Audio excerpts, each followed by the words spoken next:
देखिए, सबसे पहले तो आज का बजट जो माननीय वित्त मंत्री जी ने पेश किया, गिफ्ट सिटी के लिए काफ़ी पॉजिटिव है।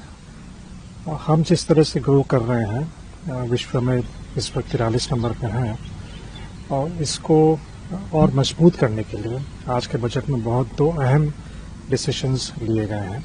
सबसे पहले तो एक कहते हैं कि certainty of policy, regulatory clarity और कंटिन्यूटी ऑफ पॉलिसी, है ना। ये तीनों चीज़ें यहाँ बहुत क्लैरिटी से बहुत ऑब्वियसली इस बजट में बताई जा रही हैं। देखिए, सबसे पहले तो आज का बजट जो माननीय वित्त मंत्री जी ने पेश किया, गिफ्ट सिटी के लिए काफ़ी पॉजिटिव है।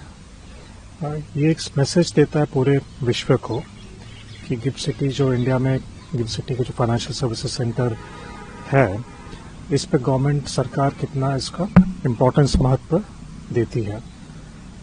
हम जिस तरह से ग्रो कर रहे हैं, विश्व में इस वक्त 43 नंबर पे हैं, और इसको और मजबूत करने के लिए आज के बजट में बहुत दो अहम डिसीशंस लिए गए हैं। इन डिसीजन से एक चीज़ बहुत जाहिर होता है कि देखिए, जहाँ भी निवेशक जाना चाहें किसी मार्केट में, सबसे पहले तो एक कहते हैं कि certainty of policy, regulatory clarity और कंटिन्यूटी ऑफ पॉलिसी, है ना। ये तीनों चीज़ें यहाँ बहुत क्लैरिटी से बहुत ऑब्वियसली इस बजट में बताई जा रही हैं। सबसे पहले तो जो टैक्स ब्रेक था, सेक्शन 147 के तहत, इनकम टैक्स एक्ट के तहत अभी जो ब्रेक है 10 साल का एग्जेम्पशन है 15 साल के ब्लॉक में।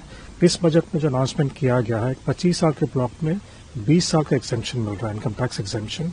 ये बहुत ही बड़ा निर्णायक एक डिसीजन लिया गया है। ये निर्णायक इसलिए भी है कि पूरे विश्व में जितने दूसरे फाइनेंशियल सर्विसेज सेंटर हैं, उसके ऑलमोस्ट और ऑन पार आ जाता है। तो एक तो हो गया टैक्स ब्रेक, 20 साल का टैक्स एग्जेम्पशन। दूसरा एक महत्वपूर्ण जो डिसीजन लिया गया है ट्रेजरी सेंटर्स को लेके।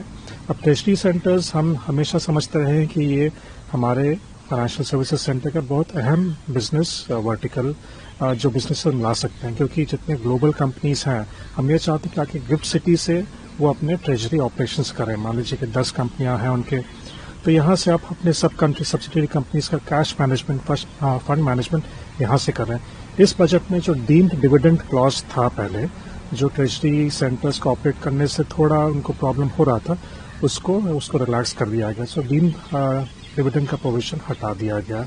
तो इसके चलते हम ये एंटिसिपेट कर सकते हैं कि ग्लोबल ट्रेजरी ऑफिसर्स भी बहुत तेजी से यहाँ पे आएंगी और बढ़ेंगी। तो ये दो स्टेप्स बहुत अहम और फंडामेंटल डिसीजंस लिए गए हैं, जिसके चलते हम बहुत कॉन्फिडेंट हैं कि और बिजनेसेस गिफ्ट सिटी में आएंगे।